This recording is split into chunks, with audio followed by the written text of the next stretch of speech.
This is the Lesbian Historic Motif Podcast, brought to you by Heather Rose Jones. The show looks at lesbian and sapphic themes in history and literature, and historical fiction with queer female characters, including fantastic versions of the past. We present research, interviews, news of the field, book listings, and original historical fiction for your enjoyment. For even more historic research, check out our blog.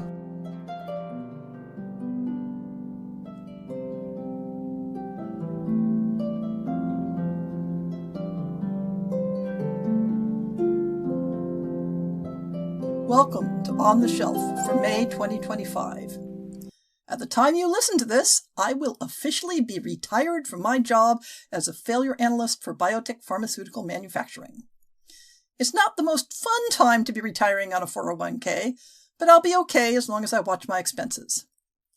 Of course, at the time you listen to this, I still won't have an answer to what does it feel like to be retired, because my first act is to head off on the train to the Medieval Congress at Kalamazoo. I've always wanted to take the train rather than flying, but I could never justify it when I was hoarding my vacation days. So I guess that's one way it feels different. You probably won't notice any changes in the blog and podcast at first, because those have been at the top of my priority list. Mostly I plan to spend a lot more time working on my fiction, as well as starting to put the Lesbian Historic Motif Project book together. I'm going to need to come up with a better title for it, because simply titling the book The Lesbian Historic Motif Project would be too confusing. I do hope to have time for doing a bit more promotion around the blog and podcast. It would be nice to increase our listener numbers and maybe add some special content on the Patreon to encourage people to support the project monetarily. And that brings me to another aspect of retirement. In the past, when I've debated whether to continue the fiction series for another year, it's mostly had to do with listener numbers and the level of engagement. But now I need to take a hard look at the finances of the series.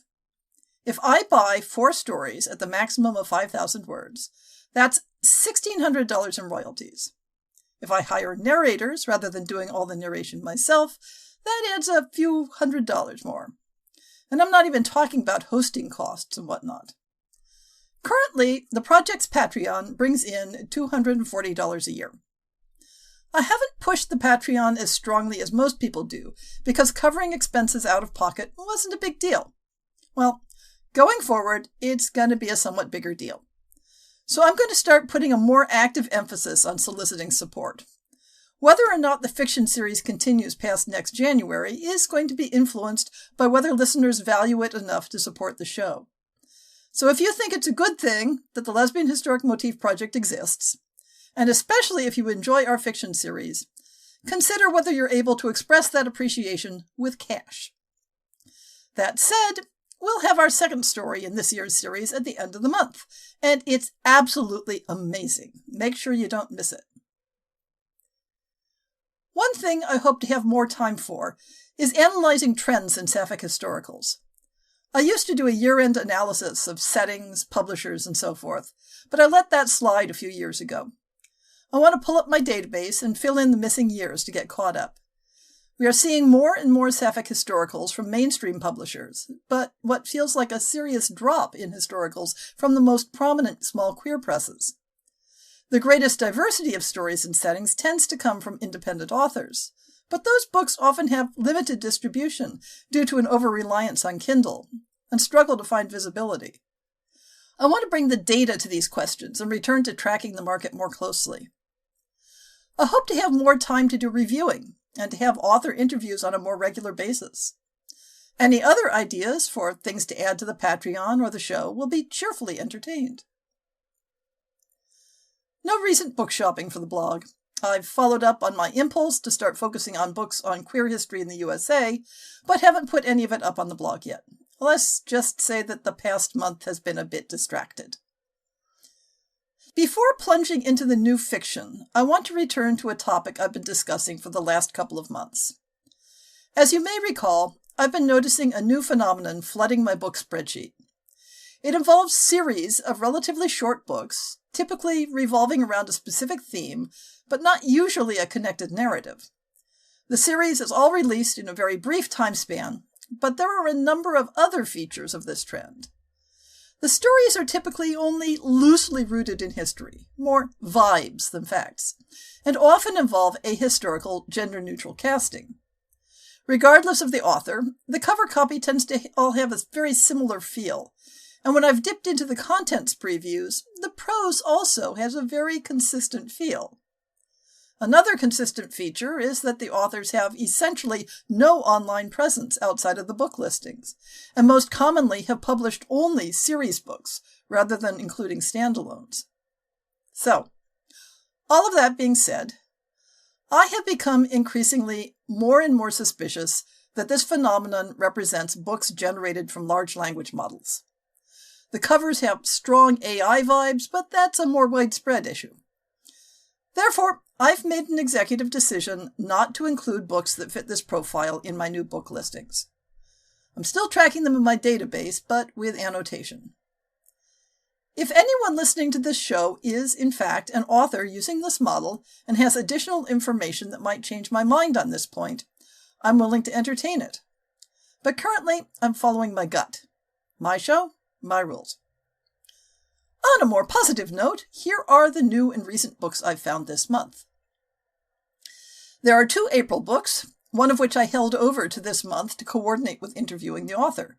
This is The Unlikely Pursuit of Mary Bennet by Lince MacLeod from Karina Adores.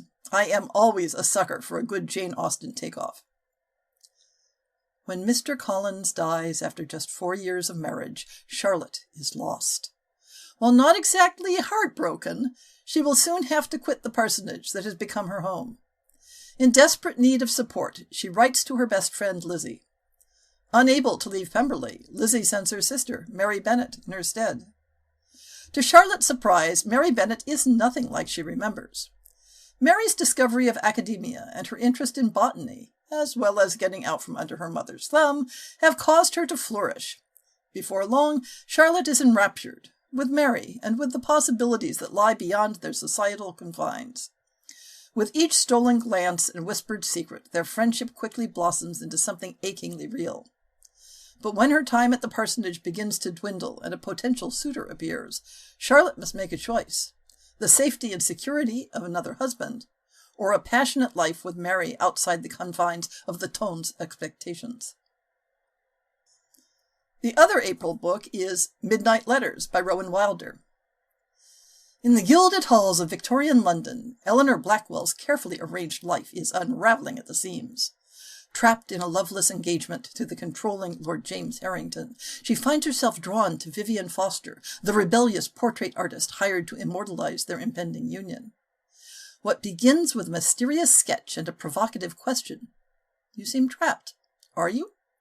soon blossoms into a secret correspondence that awakens desires Eleanor never knew existed. As midnight letters pass between them, Eleanor and Vivian risk everything to steal precious moments together in moonlit gardens and hidden alcoves.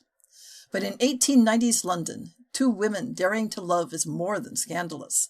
It's dangerous. When their forbidden relationship is discovered, Eleanor must make an impossible choice: surrender to societal expectations or follow her heart into the unknown with Vivian.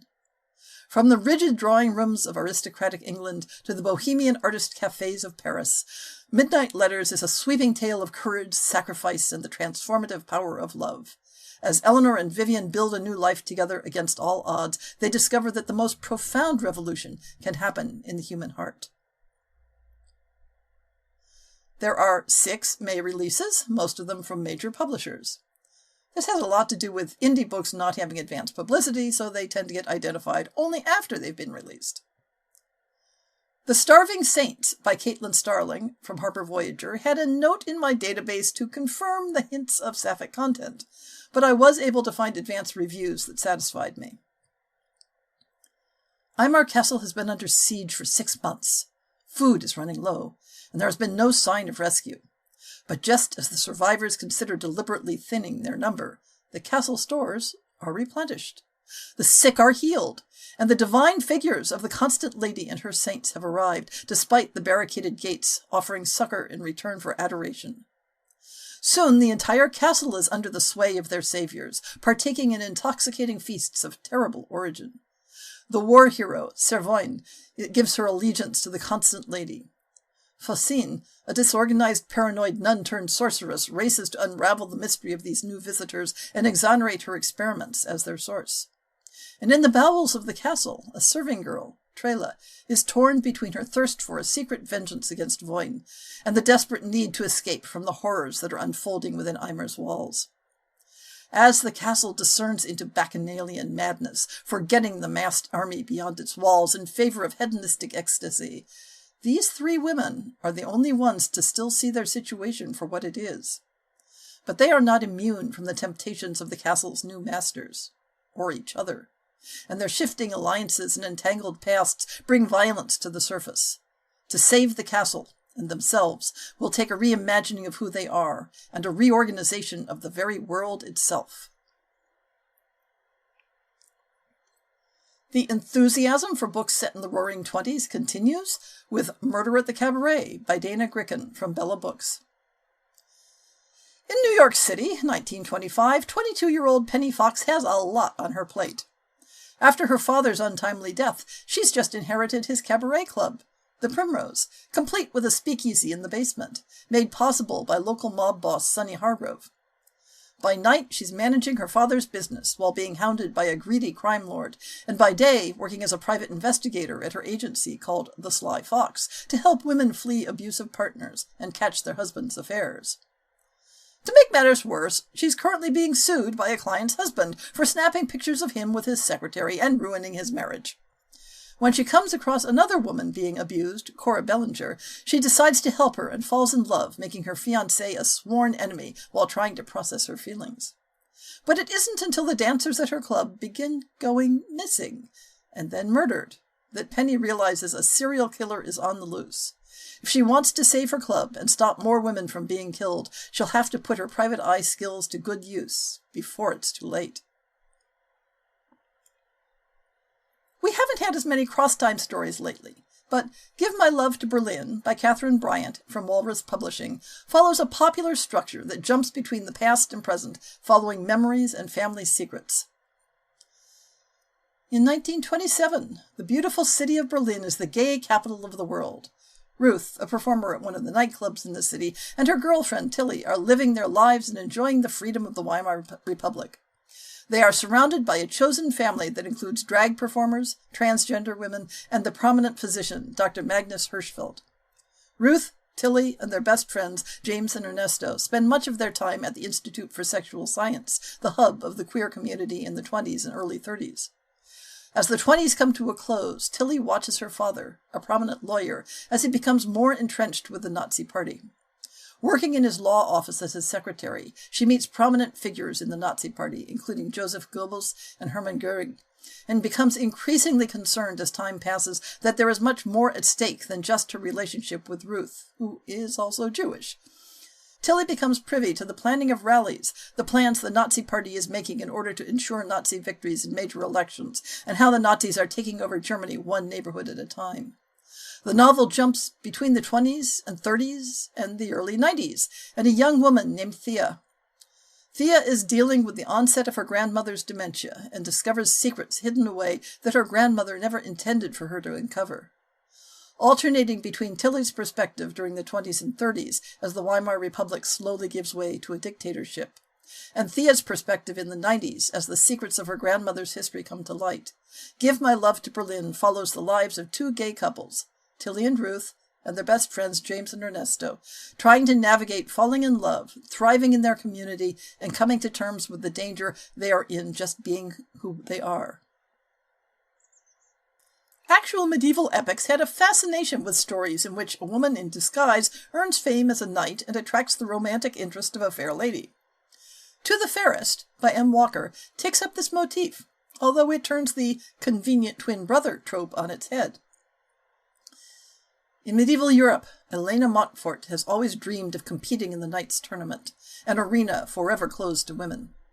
When her twin brother falls gravely ill before an important competition that could save their financially struggling family, Elena makes a daring decision. She will don his armor, assume his identity, and enter the lists as Sir Elric. What begins as a desperate gamble transforms when Elena presents a rose to the beautiful Lady Isolde, setting in motion a romance neither woman anticipated. As Elena continues her masquerade through increasingly prestigious tournaments, she must navigate court intrigue, jealous rivals, and her growing feelings for Lady Isolde, who believes herself in love with a man who doesn't exist. Will Elena's deception be discovered? Can love flourish when built on necessary lies? And when forced to choose between duty to family and the desires of her own heart, what will this unlikely knight sacrifice? Another standard structure in the cross-time group is the Romance of the Archives, in which research into a historic document uncovers a sapphic romance. Time After Time by Mickey Dougherty from G.P. Putnam's Sons combines this with the supernatural version in which past lives may be intertwined. Libby has always been inextricably drawn to the old Victorian house on Mulberry Lane. So much so that when she sees a for sale sign go up in the front yard, Libby uses all the money her grandmother left her to pay for college to buy the house instead, determined to fix it up herself, even though she knows her parents will be furious. Tish, a brash, broke fellow student, doesn't need much to get by. She can fix almost anything, so she makes do building sets for the theater department and working odd jobs at the nearby salvage yard. Tish passes the house one day and is mysteriously compelled to knock on the door. Libby offers her a room in exchange for her help with repairing the old house, and as they begin to work together, the two young women quickly find themselves growing closer. Soon after moving in, Libby discovers a journal written by a young woman, Elizabeth, who lived in the house a century earlier and was deeply in love with her personal maid, Patricia. As Elizabeth's journal entries delve deeper into her secret affair with Patricia, a love that was forbidden and dangerous in their time, Libby can't help but notice uncanny similarities between that young couple and Tish and herself. Have she and Tish lived this life before? And is this their chance to get it right? Paranormal themes underlie A Spell for Change by Nicole Jarvis from Titan Books. Kate Meyer has always been troubled by visions of the future. No matter what she does, her disturbing premonitions come to pass, often with terrible consequences. But Kate has a secret, swirling romantic dreams of a strange boy and a chance meeting in the woods. Oliver Chadwick Jr. returned from the Great War disabled, disillusioned, and able to see the dead. Haunted by the death of his best friend, Oliver realizes that his ability to communicate with spirits may offer the chance of closure he desperately seeks. Nora Jo Barker's mother and grandmother were witches, but she has never nurtured her own power. Always an outsider, she has made a place for herself as the town's schoolteacher, clinging to the independence the job affords her. When her unorthodox ideas lead to her dismissal, salvation comes in the form of a witch from the mountains who offers her a magical apprenticeship. Yet as she begins to fall for another woman in town, her loyalties pull her in disparate directions. Rumors of a dark force stalking the town only push Kate, Oliver, and Nora Jo onwards in their quest to determine their own destinies. But there are powers in the world stronger and stranger than their own, and not all magic is used for good. I put one title in the Other Books of Interest category due to it teetering on the edge between historic fantasy and pure fantasy. For some reason, authors seem to find it impossible to write about ancient Greece without treating myths and gods as real. It's not the only setting that seems to exist only in the mythic imagination as far as fiction is concerned. This one is The Olive and the Spear by J.A. Rainbow. In the midst of the Greco-Persian War, where the clash of swords and the cries of warriors fill the air, an unexpected love story unfolds. Athena, the revered goddess of war and wisdom, watches over the battlefield with a keen eye.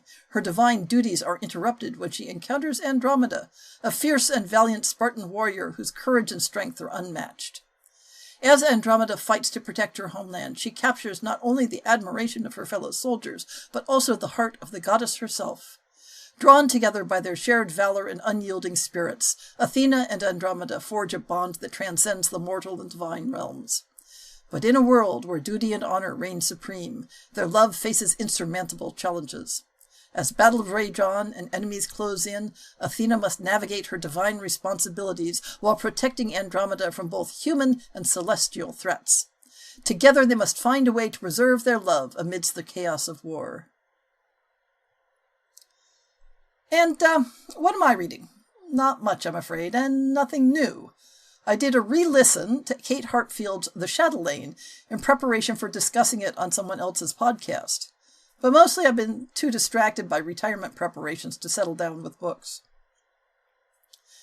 As previously mentioned, today we have an interview with Linz McLeod about her new release, The Unlikely Pursuit of Mary Bennet. Today, I'd like to welcome Linz McLeod to talk about her new Jane Austen-inspired romance, The Unlikely Pursuit of Mary Bennet. Welcome, Linz. Hello, thank you so much for having me. There are a lot of ways that authors have been playing with Jane Austen's work and reinterpreting it, and you've taken the approach of following characters after the end of their canonical story and extrapolating new experiences and relationships. So why don't you tell the listeners about your premise? So, I think in the original book, Charlotte Lucas is there to illustrate a point. She is kind of the counterpart to Lizzie in this sense. We get to see that not every match is a love match, that most people, in fact, have to settle for what they can get. Charlotte is at that point where if she doesn't marry very, very soon, and it's not like she hasn't been trying, then she's kind of out of options. And that's why she gives her little speech about being, a burden to her parents. And although I understand exactly why Jane Austen wrote it the way that she did, I always felt really sorry for Charlotte. And I've yet to meet any Mr. Collins stands in the wild. So when I started off the book by killing him off in the first line, the overwhelming response was yay, which was really good. Basically, I kill Mr. Collins off in the first line, and Charlotte, then widowed, is no longer able to stay at the parsonage because, of course, he's no longer there, and has to start making some choices pretty quickly. She writes to Lizzie, asking her to come by and be with her in her time of grief if possible. Lizzie's not able to come. Because her young son has developed a cold. Darcy's a little bit worried. So she does what she thinks in her well-intentioned way is the next best thing, and she sends one of her sisters. Unfortunately, that sister is Mary. Charlotte's not really looking forward to that necessarily because Mary is maybe the most maligned Bennet sister. She doesn't get a very good portrayal in the original book, but at the same time, Mary is kind of the most like Mr. Collins and maybe the most likely to kind of understand. When Mary eventually turns up, however, she's very different. She's been out of her parents' house for a while. She's been living with her aunt. She's turned into someone who is a bit more free, a bit more liberal. And Charlotte finds herself a bit afraid, but also intrigued by Mary and the potential possibilities that Mary presents to her. Yeah, well, and in that context, certainly the possibilities of transformation, of becoming a different person. I have always felt that, yeah, as you say, Mary gets the short end of the stick. She really does, yeah. Mm-hmm. Really portrayed as priggish and uptight and Mm-hmm. a show off without having the talent to show off. Mm-hmm. And I always identified with her a little bit, that sense of you're trying your best to fit in with other people who just naturally shine in different ways. You're trying to leverage what you've got, and it never quite works. Yeah. And in the original story, I always felt that, if she had gotten hitched up with Mr. Collins, that might have worked out. Mm-hmm.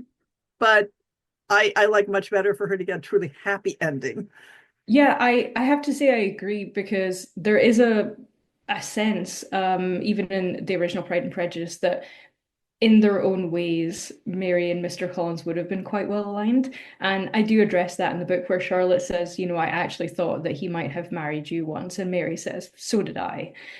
So they actually have a little moment of bonding, but ultimately neither of them would ever have been happy with him. But you can see why they were both like, well, maybe settling for this guy is the best I can do. And as you say, Mary does get the short end of the stick. She is, and as I kind of addressed that in The Unlikely Pursuit as well, she was doing all the things that she kind of thought would not exactly make her fit in, but all the things that would cover the real feelings that she was having. So she was kind of leaning into studying the Bible and obeying the rules of kind of modesty and piety in the hope of, if I just obey these rules in certain ways and if I do this thing, then I must be a good young lady and that probably covers the real way I'm feeling inside and no one will notice and everything will be fine. And as we know, that very rarely actually works out. So there's one particular motif that I really liked using in The Unlikely Pursuit of Mary Bennett, and that is the language of flowers. Now, that didn't really come into kind of widespread use until the slightly later era. It was kind of around during the Edwardian, but I'd like to think Charlotte's a bit of a vanguard for this technique because she is a gardener and the garden is the place where she kind of feels free to be herself, and Mary's kind of a botanist. It made sense that they would start kind of speaking together in this coded language. And it also gives Charlotte the ability to kind of say certain things without saying them out loud at various points in the story. Mary doesn't quite know all of the meanings of flowers, so Charlotte can kind of shyly say like, "I'm having feelings for you," without Mary actually knowing it, and she can take her own little steps in her own little way. I also thought they were really interesting, just in their own right as well. And there's quite a funny bit earlier on where she says that Mr. Collins, who never paid any attention to the meanings of flowers, gave her like two different kinds, and they did not mean what he thought they meant. And she's like, "Oh dear, that's quite a bad message. But you didn't mean that, and that's fine. You just don't listen to me." But Mary does listen, and that's like a hugely different relationship. Yeah, I've always thought that the whole language of flowers thing, it was critically important for everyone to know the code, Yeah. because otherwise it's like, well, did they mean this? Or is this Mhm. random? Is this just what was blooming? I looked into flower language a lot for my novella, The Language of Roses, and because there's a character in that who is a flower, and that is the only way she can communicate is by becoming different flowers. So it's really fascinating, and the multiple and contradictory meanings often are fascinating.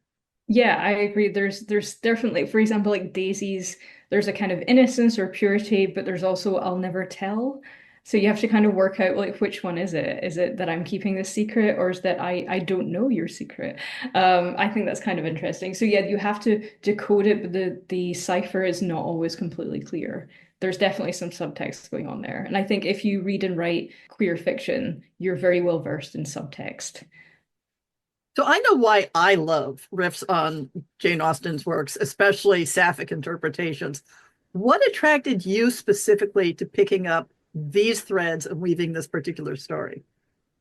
So I'd been thinking about it for a little while, and then I went to see a musical version called Pride and Prejudice brackets sort of.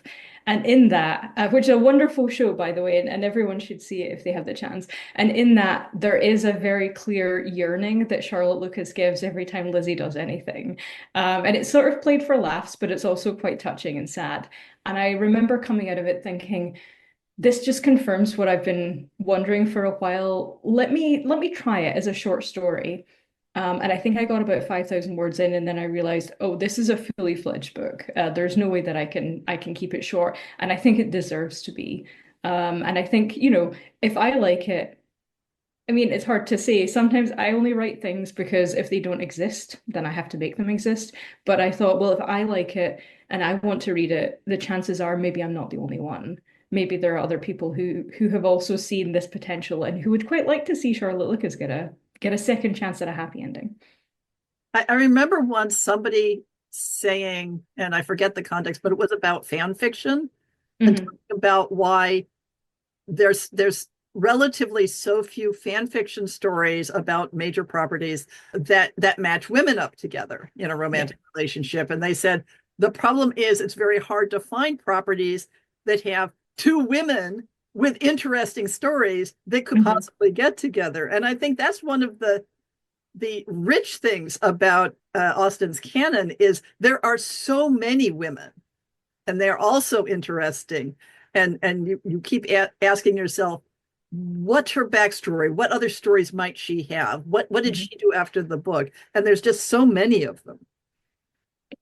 Yeah, I completely agree. And that's why for my second book, I'm currently writing the miseducation of Caroline Bingley because I thought, okay, Charlotte Lucas was an interesting but quite easy character to write.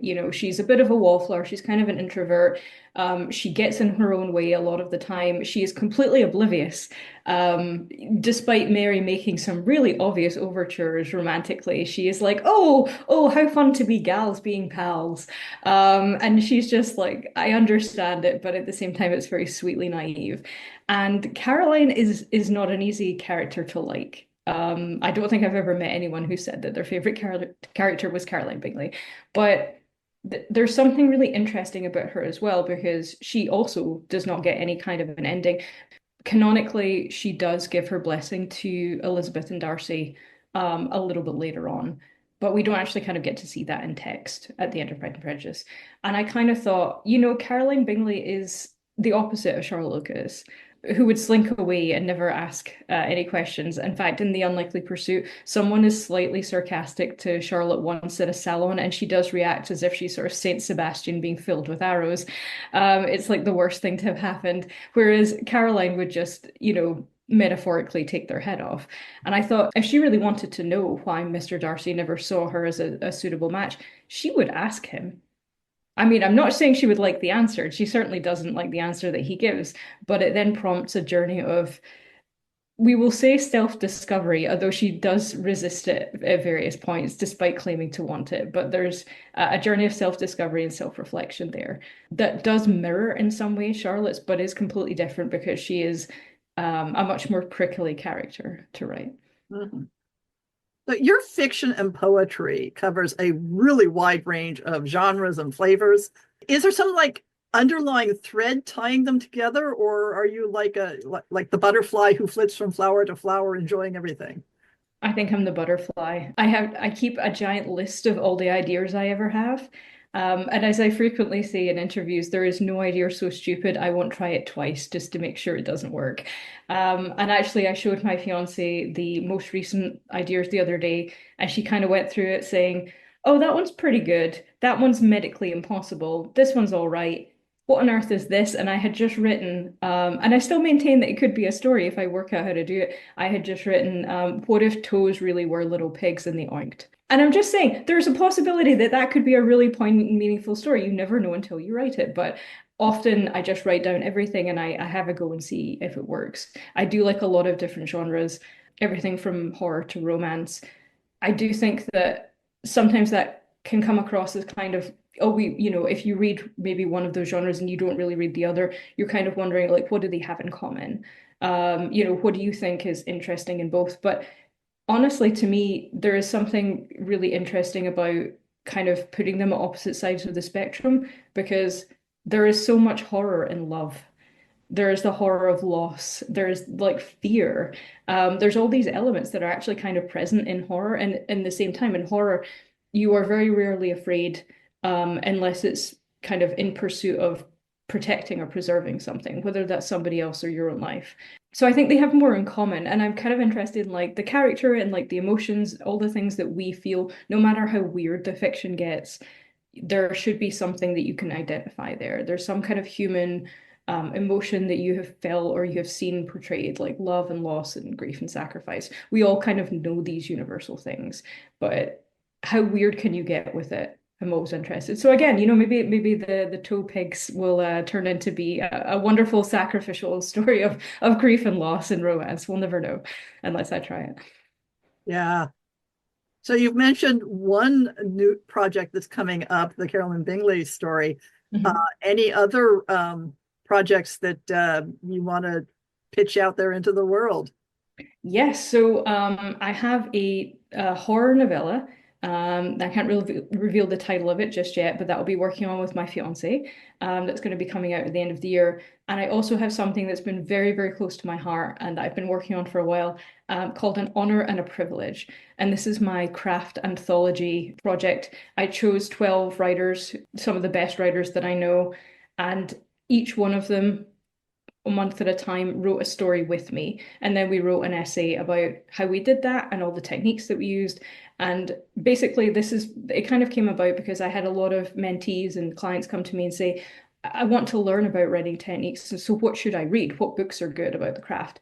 And none of them kind of did everything that I was hoping. And I ended up feeling like, well, I'm trying to teach you how to paint a landscape by showing you individual trees. It's just, it doesn't really work. I want to show you a whole story, and then I want to break down everything that happens in that story, why the writers made those decisions, what they took out, what they left in, what worked and what didn't, how many times did they try the draft before it finally clicked? Is there something that, they particularly wanted to do beforehand? And you can actually see that all the way through. So that's coming out with Stanchion in December.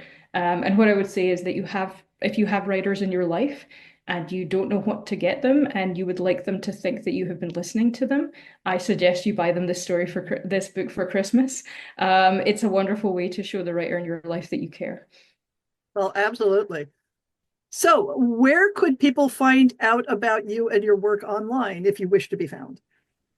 I do. I am on Blue Sky, and on Twitter. I will never call it X. They can come for me if they must, at Lynn's McLeod, and I'm also on Instagram at lyns.mcleod, and you can also find me at my website lynsmcleod.co.uk. I will put links to all of those in the show notes so that people can follow you. Thank you very much, Lynn, for joining us on the Lesbian Historic Motif podcast. Thank you so much for having me.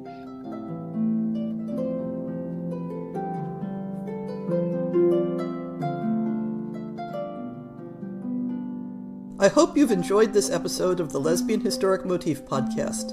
See the show notes for links to people and topics. Most shows will have a transcript linked as well. If you have a book announcement, a topic suggestion, or might like to appear on the show, please drop me an email. If you enjoyed this podcast, please rate it and subscribe on your favorite podcast app, and consider supporting our Patreon.